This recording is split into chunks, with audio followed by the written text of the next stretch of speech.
ನಮಸ್ತೆ ಎಲ್ರಿಗೂ. ಇದು ಸೋಮವಾರದ ಈವ್ನಿಂಗ್ ವ್ಲಾಗ್ ಆಗಿರುತ್ತೆ.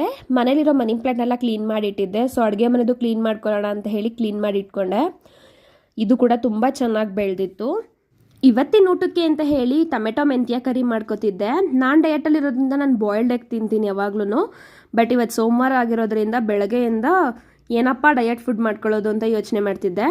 ಸೊ ಮೆಂತ್ಯ ಕರಿಗೆ ಕಾಂಬಿನೇಷನ್ ಆಗಿ ಚಪಾತಿ ಮಾಡ್ಕೋತಿದ್ದೆ. ಮೆಂತ್ಯ ಕರಿಗೆ ಅಂತ ಹೇಳಿ ಒಂದು ಬಾಣಲಿ ಇಟ್ಕೊಳ್ಳೋಣ. ಅದಾದ್ಮೇಲೆ ಸ್ವಲ್ಪ ಎಣ್ಣೆ ಹಾಕೊಂಡು ಸಾಸಿವೆ, ಜೀರಿಗೆ, ಉದ್ದಿನಬೇಳೆ, ಕಡಲೆಬೇಳೆ, ಕರಿಬೇವು, ಜಜ್ಜಿರೋ ಬೆಳ್ಳುಳ್ಳಿ, ಒಣಮೆಣಸಿನ್ಕಾಯಿ, ಈರುಳ್ಳಿ, ಟೊಮೆಟೊ, ಉಪ್ಪು, ಅರಿಶಿನ ಹಾಕೊಂಡು ಚೆನ್ನಾಗಿ ಹುರ್ಕೊಳ್ಳೋಣ.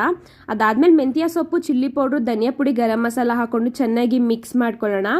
ಲಿಟ್ನ ಕ್ಲೋಸ್ ಮಾಡಿ ಇದನ್ನು ಸ್ವಲ್ಪ ಹೊತ್ತು ಬೇಯಕ್ಕಿಟ್ಟು ಲಾಸ್ಟಲ್ಲಿ ಎಣ್ಣೆ ಬಿಟ್ಟ ಮೇಲೆ ಕೊತ್ತಂಬರಿ ಹಾಕ್ಕೊಂಡ್ರೆ ಮೆಂತ್ಯ ಕರಿ ರೆಡಿ ಆಗುತ್ತೆ. ಇದ್ರ ಜೊತೆ ನಂಚ್ಕೊಳ್ಳೋಕ್ಕೆ ಅಂತ ಹೇಳಿ ಹಪ್ಪಳ ಕರೆದಿಟ್ಕೊಂಡಿದ್ದೆ. ಇದು ಇವತ್ತಿನ ವ್ಲಾಗ್ ಆಗಿರುತ್ತೆ.